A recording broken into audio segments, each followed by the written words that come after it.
개인적으로 요즘에 즐겨보는 유튜브 채널은 책과 삶이라는 제목의 채널입니다.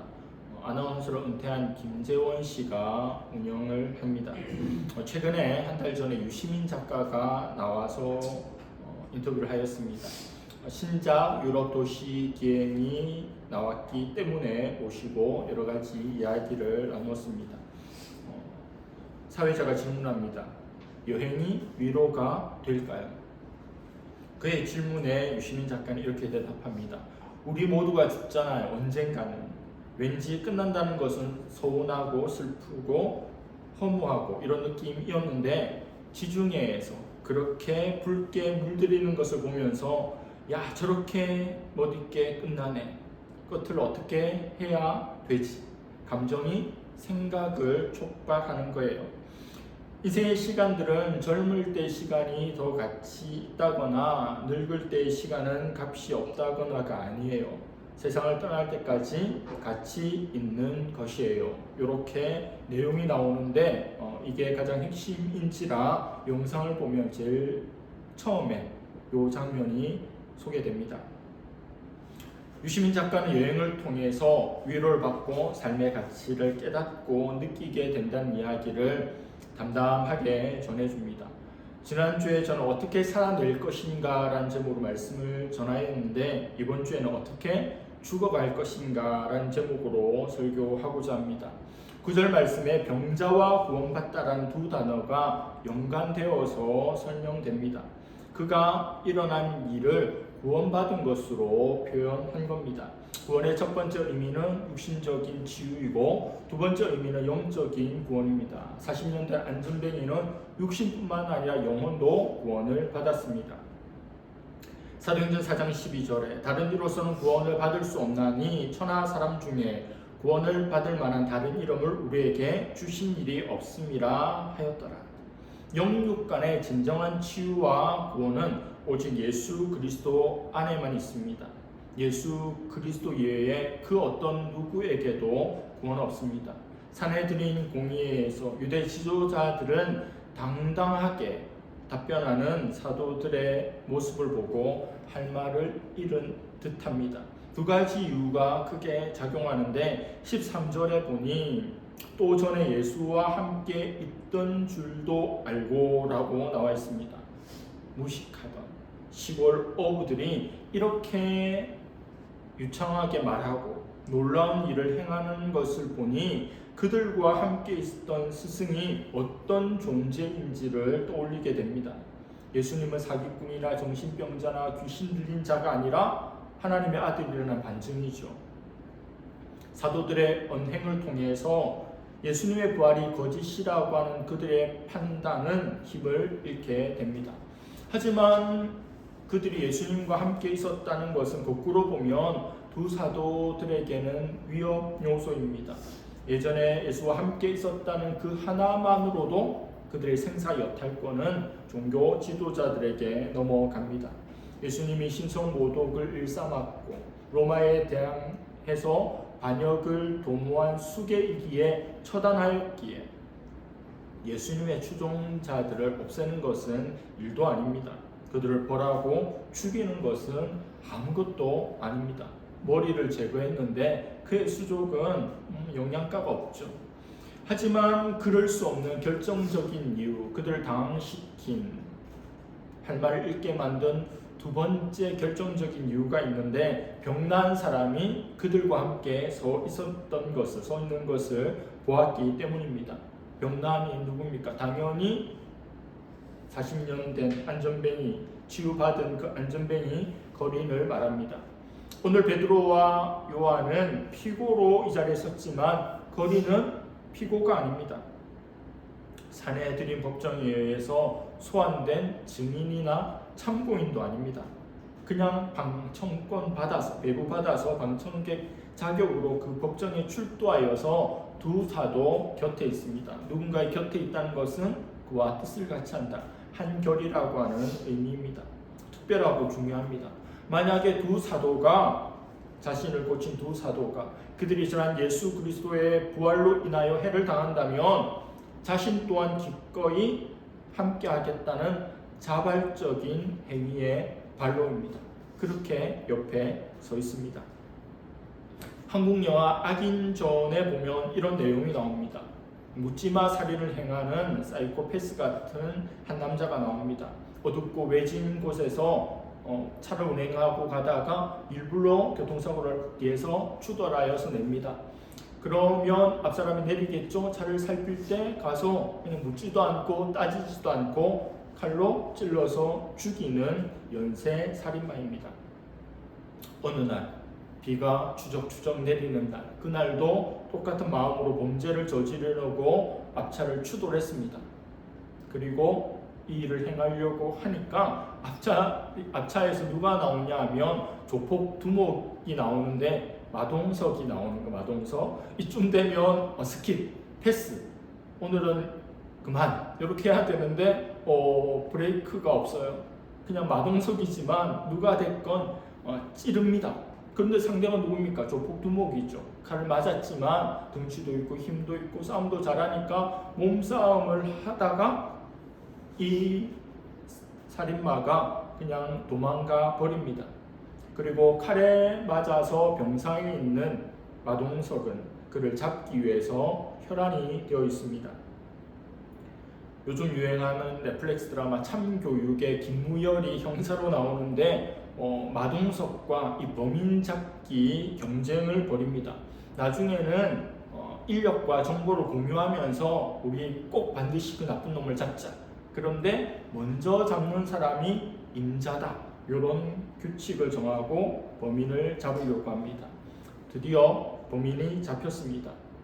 조폭 두목 마동석이 법정에 출두해서 저 사람이 범인이고 날 찔렀어요. 이렇게 증언하면 되지만 조폭 두목인지라 자기 손에도 피가 많잖아요. 어디 법정에 나가서 증인으로 증언할 수 있겠습니까? 자기도 체포되고 많은 데미지를 입을 수 있는 일이죠. 그러나 마동석은 출두합니다. 그리고 증인으로 증언합니다.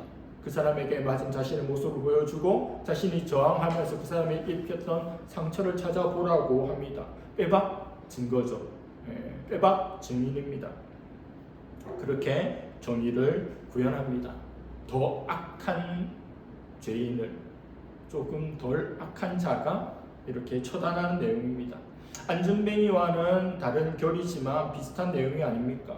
공의의 그 법정에 나간다는 것은 나에게 손해가 되고 나에게 해가 끼쳐질 수 있는 그런 일이죠.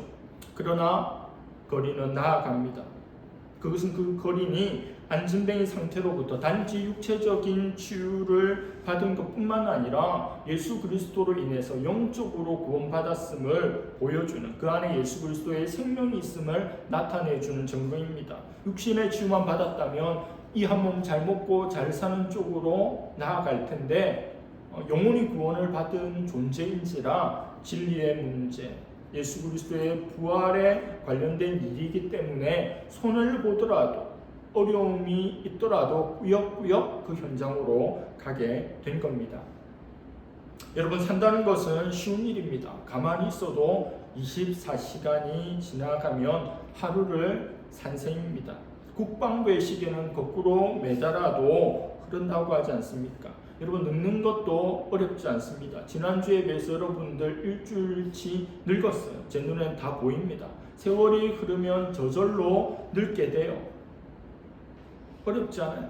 죽는 것도 어렵지 않습니다. 이미 살펴본 것처럼 코에서 호흡이 사라지면 그냥 죽는 거예요. 너무 허망하게 허무하게 어제까지 같이 있던 사람이 오늘 없어지는 일들이 있을 수 있죠. 죽는 것도 그닥 어렵지 않아요.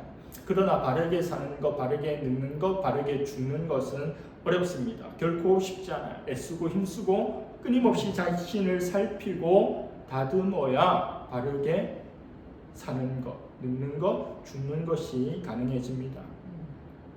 소설가 이청준 선생은 인간이 태어나서 60세까지는 철이 드는 시기라고 합니다.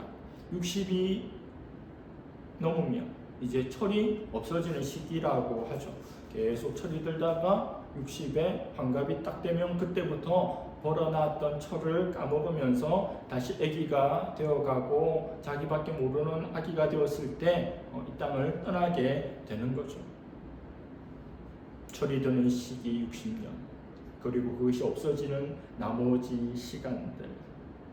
한 인간이 평생 어떻게 바르게 살고 바르게 늙고 바르게 죽는 것이 쉽지 않음을 생각하게 하는 말입니다. 나이가 들면 왜 그럴까? 우리가 들어보면 알게 되는 겁니다. 프랑스의 위대한 시인 폴 바레는 이런 말을 하였습니다. 그대가 용기를 내어서 생각하는 대로 살지 않으면 머지않아 그대는 사는 대로 생각하게 될 것이다. 생각한 대로 사는 존재가 되어야 합니다. 바르게 살고 바르게 늙고 바르게 죽기 위해서는 바른 생각이 선행되어야 합니다. 그렇더라도 내가 생각만 바르게 한다고 저절로 바른 삶이 되는 건 아니죠.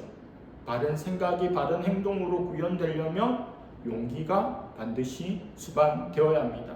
대부분의 사람들은 잘 알고 있어요. 무엇이 옳고 무엇이 그른지를 알고 있어요. 어떻게 행동해야 될지 정답을 알고 있어요. 유치원 때 다 배워서 알고 있어요.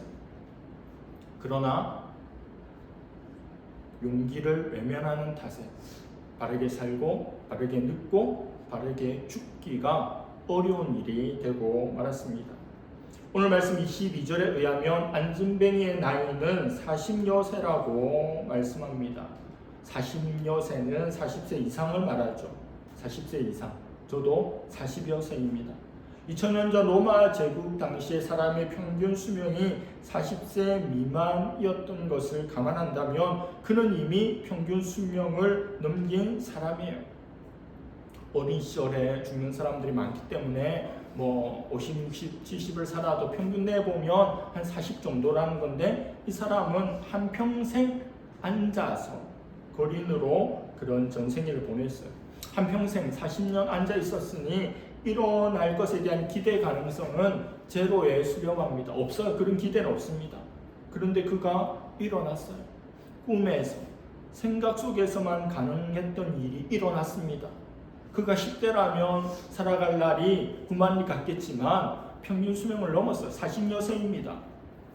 그리고 앉아서 지냈으니 보통 정상적인 사람보다 훨씬 체력적으로 또 심적으로도 건강한 상태가 아니겠죠. 그에게 얼마만큼의 시간이 남았겠습니까? 그에게 남은 시간 하루하루가 한 시간이 얼마나 소중하겠어요. 헬렌 켈러가 쓴 에세이 3일만 볼 수 있다면, 3일 동안에 만약 내가 시력을 회복할 수 있다면 나는 무엇을 할 것인가를 기록한 그런 에세이입니다. 만약 내가 3일간 볼 수 있다면 첫째 날에는 나를 가르쳐준 설리번 선생님을 찾아가 그분의 얼굴을 바라보겠습니다. 그리고 산으로 가서 아름다운 꽃과 풀과 빛나는 노을을 보고 싶습니다. 둘째 날에는 새벽에 일찍 일어나 먼 동이 터오는 모습을 보고 싶습니다. 저녁에는 영롱하게 빛나는 하늘의 별을 보겠습니다.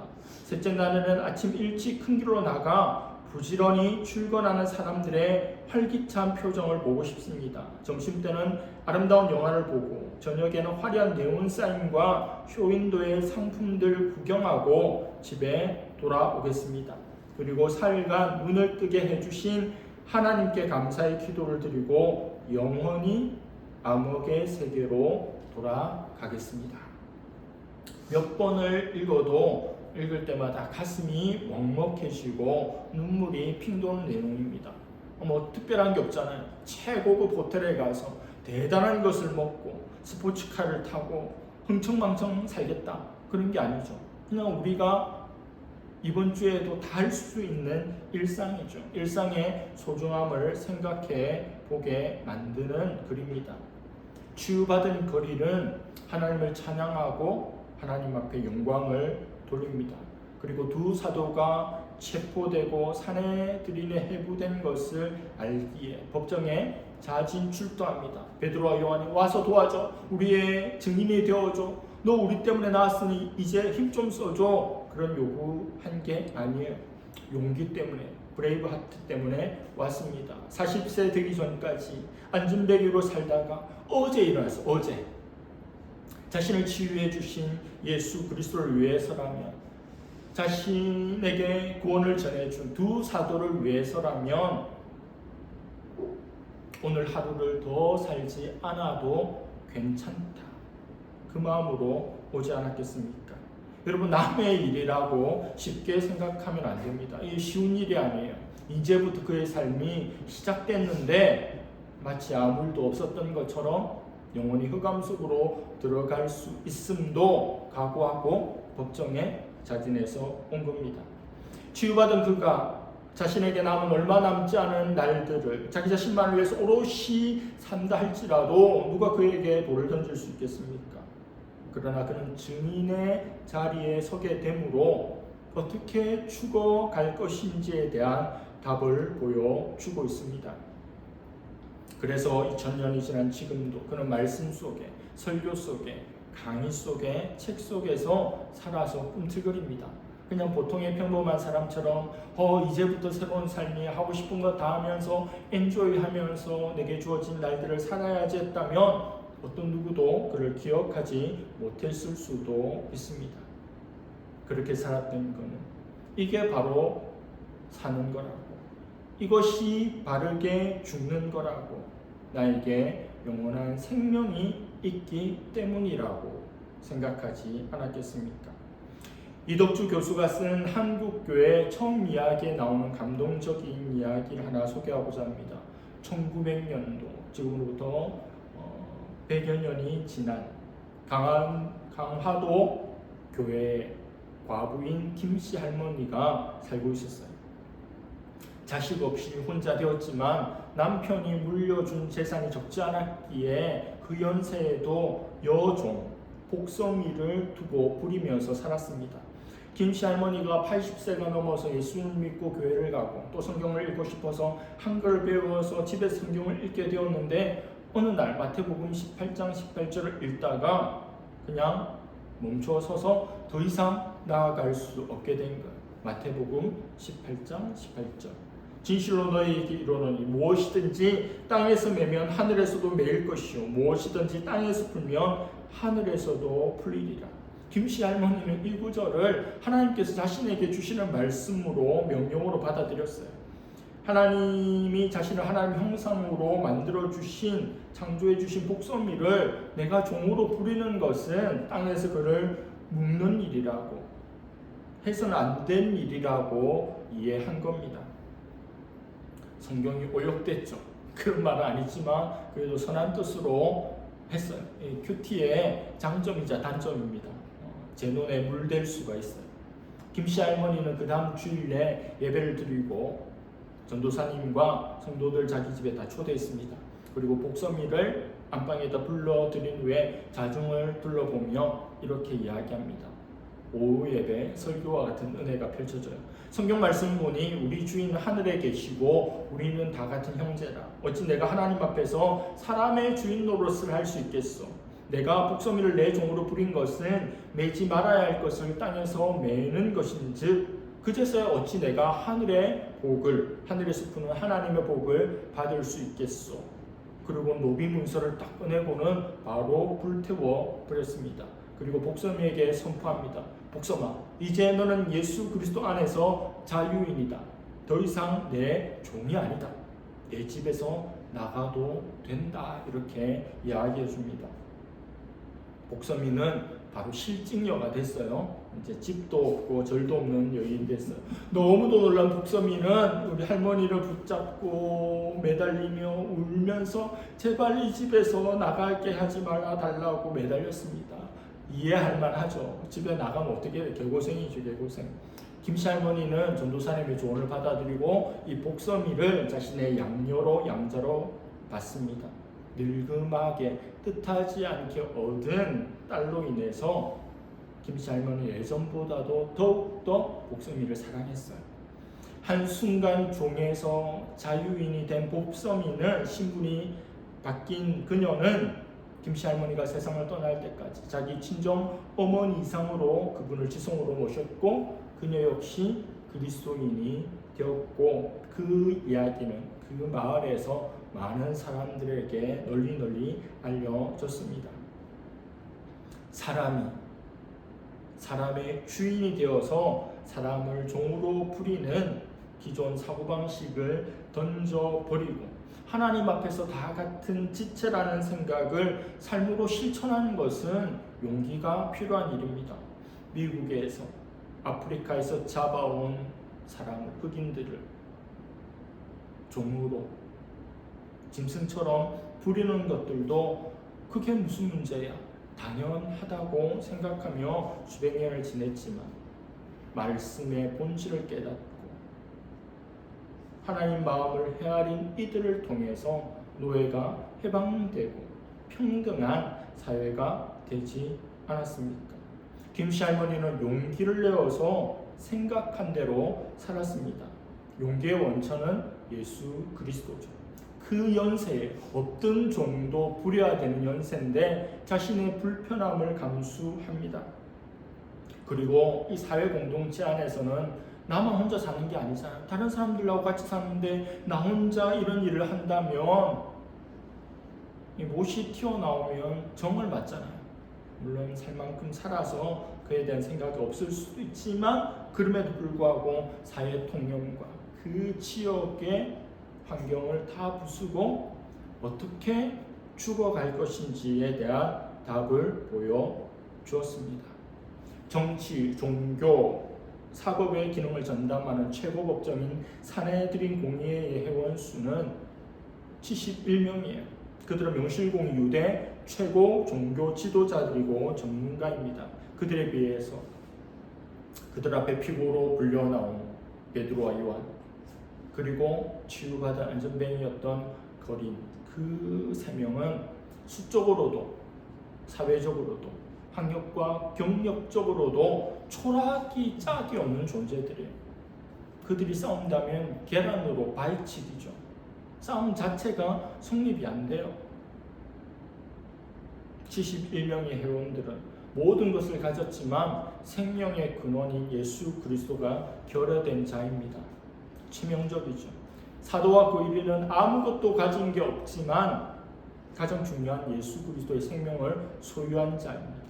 모든 것을 가진 존재예요. 여러분, 누가 진짜입니까? 누가 진짜 행복자입니까? 누가 제대로 살고 있습니까? 누가 제대로 죽어가고 있습니까? 여러분들은 어느 쪽입니까?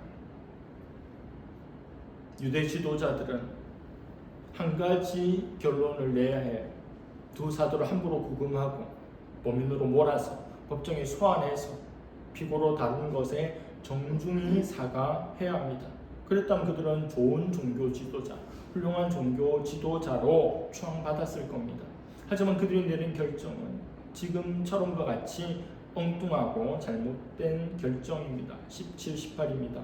이것이 민간에 더 퍼지지 못하게 그들을 위협하여 이후에는 이 이름으로 아무에게도 말하지 말게 하자고 그들을 불러 경고하여 도무지 예수의 이름으로 말하지도 말고 가르치지도 말라 하니.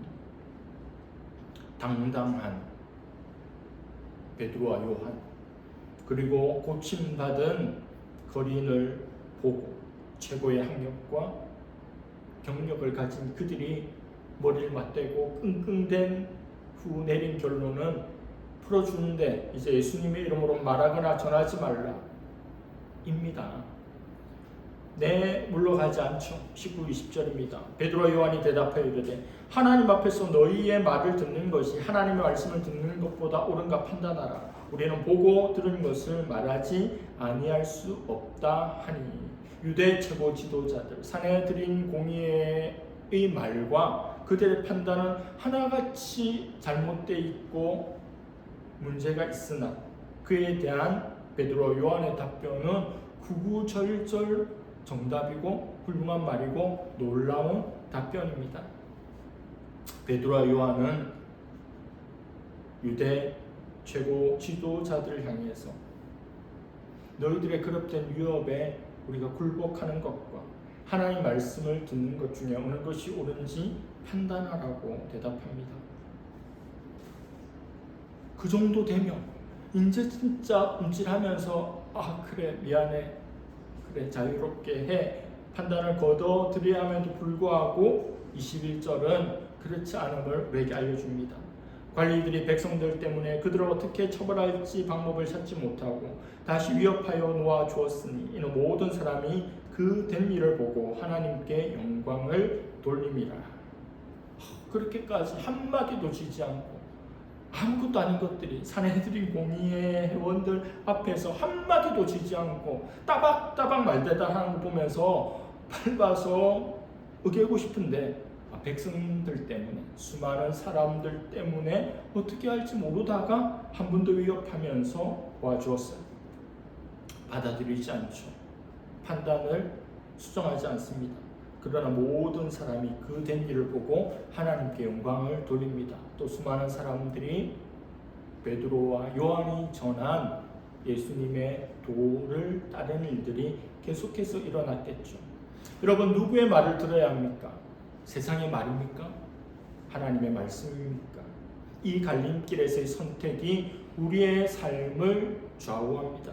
여러분, 어떻게 죽어갈 것인가? 라는 질문은, 죽어갈 때 어떻게 죽을까? 눈 감고 죽을까? 눈 뜨고 죽을까? 혀깨 물고 죽을까? 누워서 죽을까? 옆으로 죽을까? 어떻게 죽을까가 아니에요. 어떻게 죽어갈 것인가라는 질문은 죽음과는 정말 멀리 있다고 생각하는 팔팔하고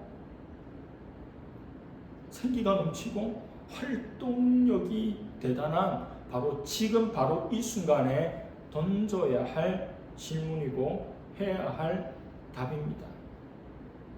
우리의 마지막이 언제인지 그 어떤 누구도 알지 못하기 때문입니다. 지금 바로 이 순간, here and now, 어떻게 살아갈 것인지, 그리고 더 궁극적으로는 어떻게 죽어갈 것인지를 결정하고 용기를 내고 성령의 도우심으로 그렇게 살고 그렇게 늙고 그렇게 죽어가는 우리 모두가 되기를 예수 그리스도의 이름으로 축복합니다. 기도하겠습니다. 하나님 아버지, 40년 된 안전뱅이 거린을 이렇게 세운 하나님의 능력의 도구가 된 베드로와 요한이 사내들인 공의의 분류와 피고로 신문받는 것을 보았습니다. 그들의 위협과 그들의 권세와 그들의 권력이 대단할지언정 하나님 앞에서는 아무것도 아닌 것을 보게 됩니다.